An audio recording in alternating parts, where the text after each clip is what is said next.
Hi, welcome back to my channel. ఈ రోజు కథ ప్రేమ బంధం 16వ భాగాన్ని వినేద్దాం. తన్వి బెడ్ మీద పడుకొని రిషి ఫోటోను చూస్తూ ఆలోచిస్తుంది. నిజంగా నేనంటే నీకు ఇష్టం లేదా రిషి అనే ప్రశ్న తన మనసు మెదులుతూ ఉంటే కళ్ళల్లో నీళ్ళకి స్వేచ్ఛనిచ్చింది. హే ప్రీతి, ఈరోజు తన్వి రాలేదంటే అంటుంది కావ్య ప్రీతి దగ్గరకు వచ్చి. అవునా, మంచి పని చేసింది, లేకపోతే నేనే వార్నింగ్ ఇచ్చేదాన్ని అంటుంది ప్రీతి. నువ్వే డైరెక్ట్గా డీల్ చేద్దాం అనుకుంటున్నావా అడుగుతుంది కావ్య. నో కావ్య, నాకు వేరే ప్లాన్ ఉంది అంటుంది ప్రీతి. అయినా ఎందుకే నీకు అంత పంతం? అతను నిన్ను జస్ట్ ఫ్రెండ్ లాగే కదా మాత్రమే అనుకుంటున్నాడు కదా. అతను ఫ్రెండ్ అనుకుంటే సరిపోదు కదా కావ్య, నేను కూడా అనుకోవాలి కదా. నేను అతనే నా జీవితం అనుకుంటున్నాను, అందుకే కదా అంత దూరం నుంచి ఇక్కడికి వచ్చింది. వచ్చిన దగ్గర నుంచి ట్రై చేస్తూనే ఉన్నాను, కానీ తను మాత్రం నన్ను ఫ్రెండ్ అని అనుకుంటున్నాడు. సరే, నా పాటలో లేదు. నేను పడి వాడిని నా ప్రేమలోకి దించాలనుకుంటే మధ్యలో ఈ తన్వి వచ్చింది. మొదట్లో రిషి గమనించకపోయినా నేను మాత్రం గమనిస్తూనే ఉన్నాను. రిషిని చూడగానే తన కళ్ళల్లో వచ్చే మెరుపు, తన పెదవుల మీద వచ్చే చిరునవ్వు అన్నీ నేను గమనిస్తూనే ఉన్నాను. సర్లే, దూరం నుంచి చూసి ఊరుకుంటుంది అనుకుంటే దగ్గరకు వచ్చి మాట్లాడే వరకు వచ్చింది. అతనితో కలిసి సినిమాకు రావడం, ట్రిప్కి రావడం, బైక్ మీద వెళ్ళడం ఇవన్నీ చూసి చాలా కోపం వచ్చింది. అందుకే ఇలా చేయక తప్పలేదు. ఈ విషయాలని రిషికి తెలిస్తే అంటుంది కావ్య ఆలోచిస్తూ. ఎలా తెలుస్తాయి? నువ్వు చెప్తావా, నేను చెప్తానా, లేకపోతే తన్వి చెప్తుందా? నువ్వు నేనైతే చెప్పాం. ఇక తన్విని అడ్డు తప్పించే మార్గం కూడా వెతికాను అంటుంది ప్రీతి. అవునా, ఏంటి ఆ మార్గం అంటుంది కావ్య ప్రీతి వైపు చూస్తూ. చిన్న జలక్కిద్దాం అనుకుంటున్నానే, అదేంటో రేపే తెలుస్తుంది నీకు అని అంటుంది ప్రీతి కన్నింగా నవ్వుతూ. ఏం చేయబోతున్నావు ప్రీతి అని అడుగుతుంది కావ్య తన ఫేస్లో ఉన్న కోపాన్ని చూసి. కంగారు ఎందుకు మై డియర్, రేపు తెలుస్తుంది కదా. కావ్య మాత్రం ఏదో పెద్ద విషయమే ఉందని కంగారు పడుతుంటుంది, కానీ ఈ విషయం ఎవరికైనా చెప్తే ప్రీతి తనని ఏమైనా చేస్తుందని ఆలోచించడానికి భయంగా ఉంది. అందుకే ఎవరికి చెప్పకూడదని ఫిక్స్ అయింది కావ్య. బంగారం, రేపు మన ఇద్దరం కలిసి శ్రీశైలం వెళ్తున్నాం అంటారు భారతి గారు తన్వి పక్కన కూర్చొని తన తలని నిమురుతూ. శ్రీశైలం ఎందుకమ్మా అని అడుగుతుంది తన్వి ఆవిడ వైపే చూస్తూ. చిన్న మొక్కుంది బంగారం, అది తీర్చుకోవడానికి వెళ్తున్నాం అంటారు భారతి గారు. ఇప్పుడే వెళ్ళాలా అమ్మా అంటుంది తన్వి రిషి బర్త్డే గుర్తు తెచ్చుకుంటూ. అవును తల్లి, ఇప్పటికే చాలా ఆలస్యమైంది. దానివల్ల నాకు మనశ్శాంతి కూడా ఉండడం లేదు.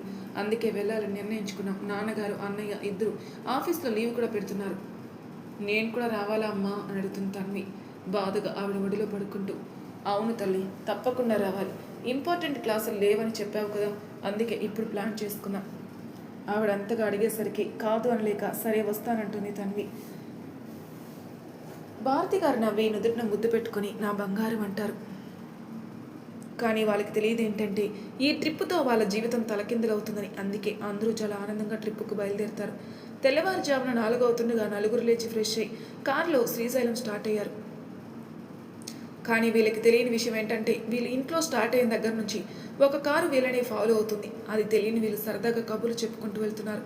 సడన్గా కారు బ్రేక్స్ పనిచేయడం లేదని గమనిస్తాడు మనోజ్. నాన్న, బ్రేక్స్ పనిచేయడం లేదు అంటాడు మనోజ్ కంగారుగా. ఏమంటున్నావురా అంటారు రమేష్ గారు భయంగా. నిజమే నాన్న, వర్క్ అవ్వట్లేదు అంటాడు మనోజ్ బ్రేక్స్ వేయడానికి వేస్తూ. తన్వి లేచి రమేష్ గారిని గట్టిగా పట్టుకొని భయపడుతుంది. మనోజ్ కార్ని కంట్రోల్ చేయాలనుకున్నా కూడా అస్సలు కుదరదు. నాన్న, మీరు అటువైపు నుంచి డోర్ ఓపెన్ చేసుకుని దూకేయండి. బంగారం, మీరు కూడా అంటాడు మనోజ్. నో అన్నయ్య, నువ్వు లేకుండా మేము ఉండలేం అంటుంది తన్వి ఏడుస్తూ. బంగారం, పిచ్చిదానిలా మాట్లాడుకు. నేను లేకపోతే ఏంటి, అమ్మా నాన్న ఉన్నారు కదా అంటాడు మనోజ్. రమేష్ గారు ఏదో అనేలోపు ఎదురుగా వస్తున్న కంటైనర్ని వాళ్ళని గుద్దేస్తుంది. ప్రమాదాన్ని ముందుగానే గుర్తించిన భారతి గారు మనోజ్ని ఆవిడ ఎదలో పొదుముకుంటే రమేష్ గారు తన్విని దగ్గరికి తీసుకొని గట్టిగా హత్తుకుంటారు. ఆ కంటైనర్ వచ్చి గుద్దిన ఫోర్స్కి కారు 4 పల్టీలు కొడుతూ చాలా దూరంలో ఎగిరి పడుతుంది. తన్వి రమేష్ గారు ఒడిలో ఉండడంతో తనకి చిన్న చిన్న దెబ్బలు తగులుతాయి, కానీ ఆయన తలకి బలమైన గాయం అవడంతో అక్కడికక్కడికే మరణిస్తారు. భారతి గారు కూడా మనోజ్కి దెబ్బలు తగలకుండా కాచుకుంటుండడంతో ఎదురుగా ఉన్న గ్లాస్ బ్రేక్ అయి తలలో గుచ్చుకొని ఆవిడ కూడా అక్కడే చనిపోతారు. వీళ్ళు చనిపోయే ఒక క్షణం ముందు ఇటు నుంచి భారతి గారు మనోజ్ని బయటికి తోసేస్తే అటు నుంచి రమేష్ గారు తన్విని తోసేస్తారు. కానీ ఇద్దరు వేరు ప్లేసుల్లో పడడం వల్ల ఇద్దరికి ఒకరి గురించి ఒకరికి తెలియదు.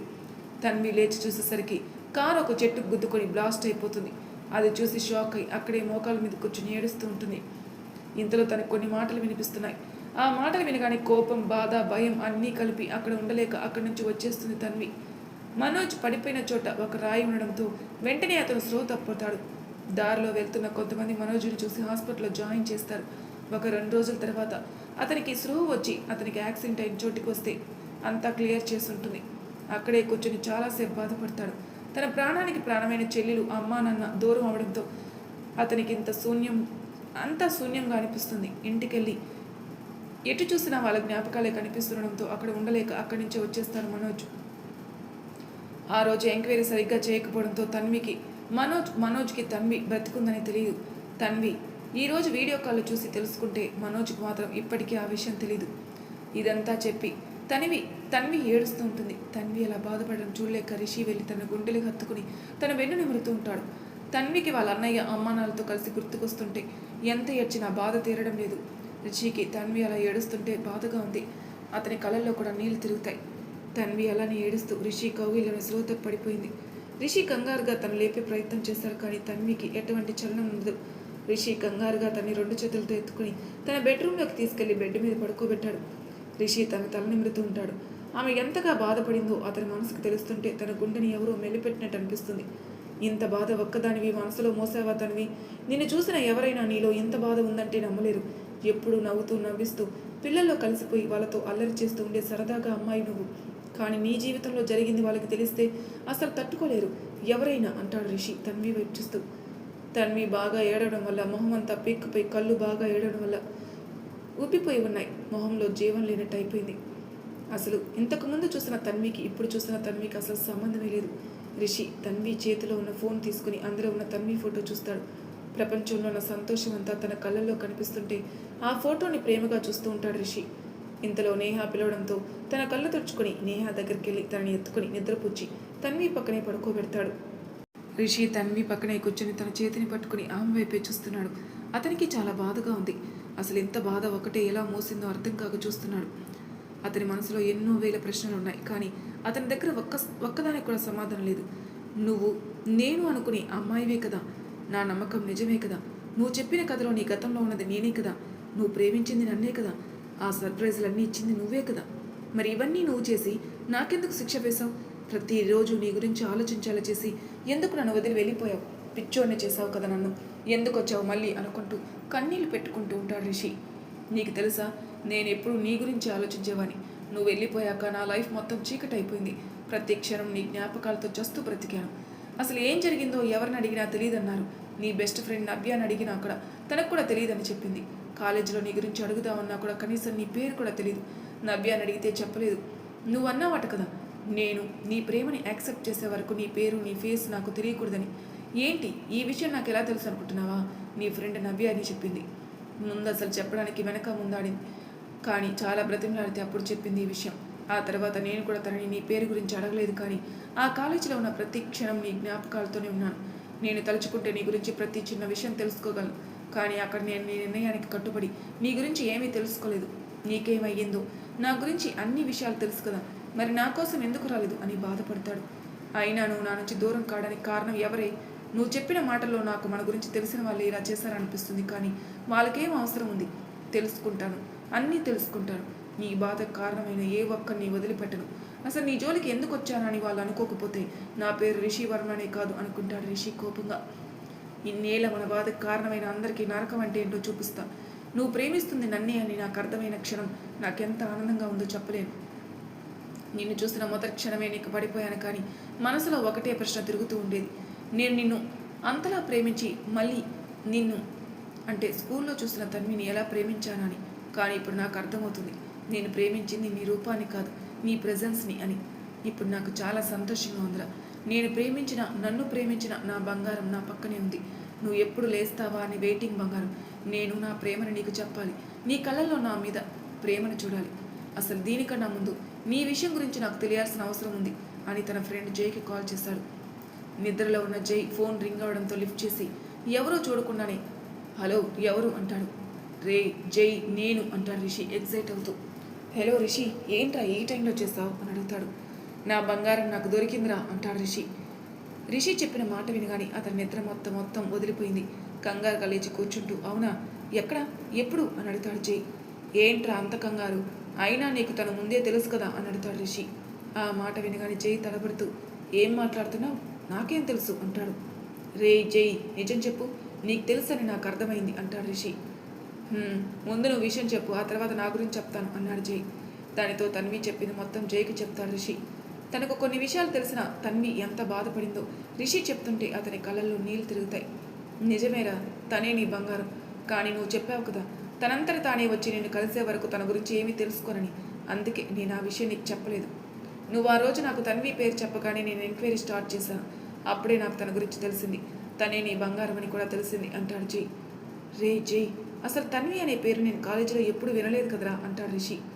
"నిజమే, వినలేదు. ఎందుకంటే ఆ పేరు తనకు తప్ప ఇంకెవరికీ తెలియదు కాబట్టి. అందులోనూ తను నీకు తన పేరు ఎప్పుడూ చెప్పలేదు. అండ్ మీ ప్రేమ గురించి ఎవరికీ తెలియదు కాబట్టి నీకు ఆ విషయం తెలియలేదు" అంటాడు జై.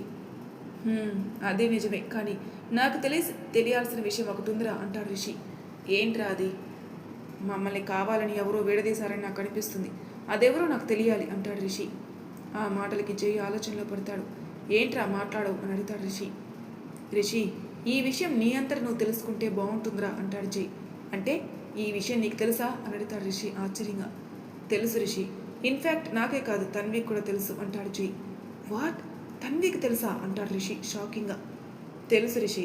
వాళ్ళకి భయపడే తను ఇన్ని రోజులు నీ దగ్గరికి రాలేదు. ఎక్కడ మళ్ళీ తను నీకు దగ్గరైతే నీకు ప్రమాదం అవుతుందో అని.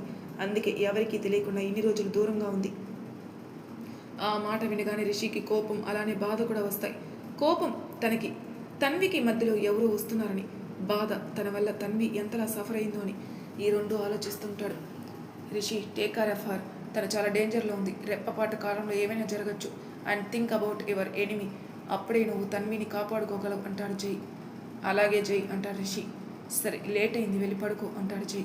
రిషి కూడా సరే అని కాల్ కట్ చేసి తన్వి పక్కనే కూర్చుంటాడు. మన మధ్యలో ఎవరు వస్తున్నారని అర్థమైందిరా, కానీ ఆ వచ్చేది ఎవరో అర్థం కావడం లేదు. ఎలా అయినా తెలుసుకుంటాను అనుకుంటూ తన్వి నుదుటిపైన ముద్దు పెట్టుకుని బెడ్కి ఇంకో సైడ్ పడుకుంటాడు.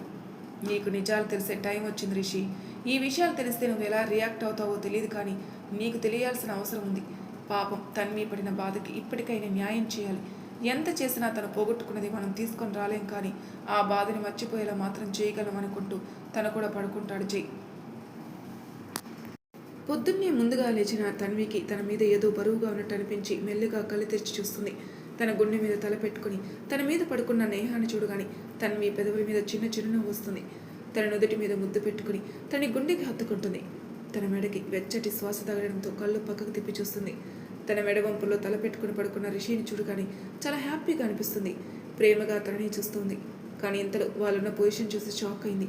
వెంటనే అక్కడి నుంచి లేవాలనిపించింది, కానీ రిషి ఆమె నడుము చుట్టూ చేతిని వేసి ఉంచడం వల్ల తనకు అది వీలు పడలేదు.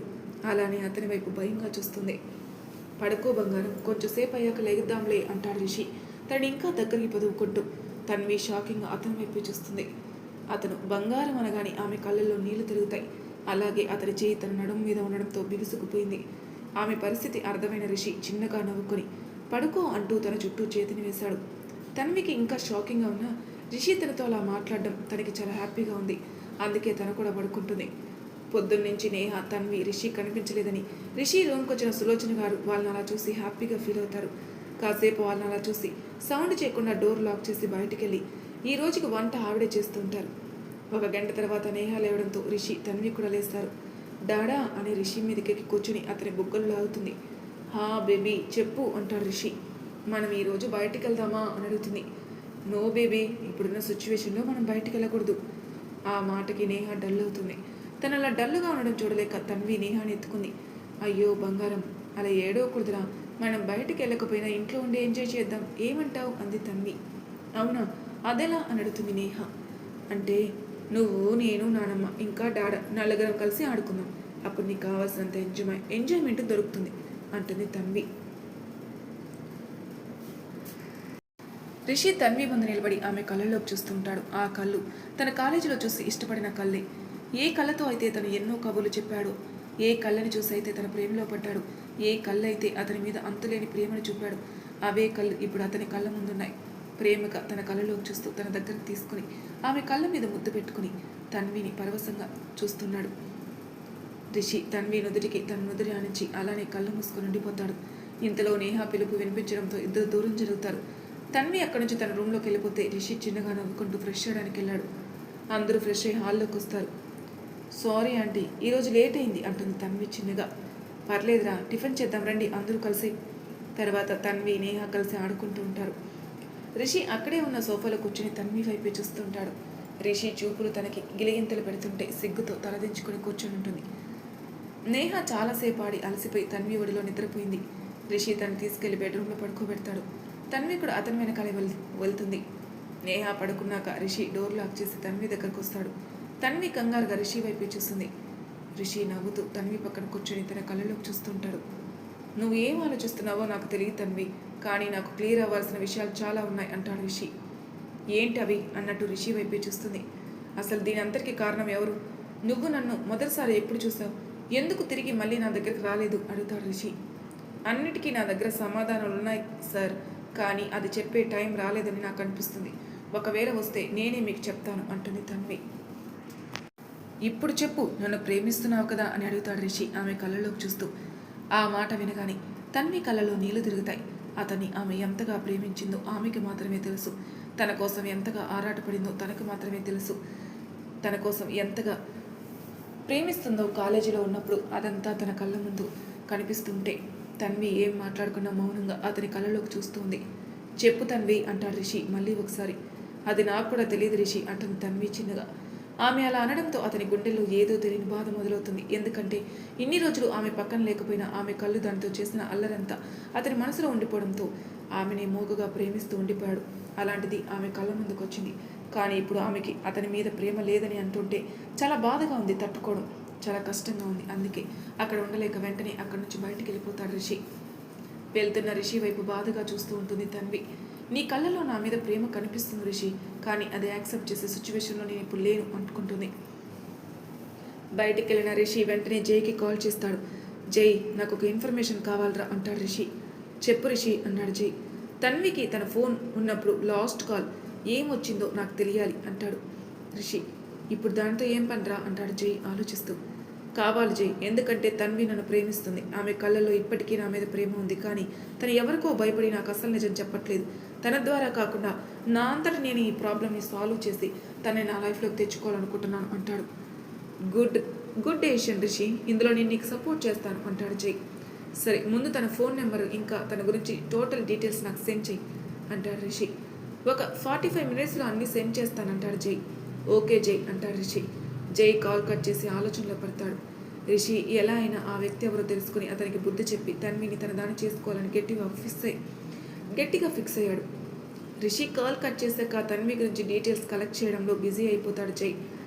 ఆమె ఫోన్ నెంబర్ నుంచి వాళ్ళ ఇంటి ల్యాండ్లైన్ వరకు తన చిన్నప్పటి నుంచి ఇప్పటి వరకు మొత్తం అంతా ఇన్ఫర్మేషన్ కలెక్ట్ చేసి రిషికి సెండ్ చేస్తాడు జై.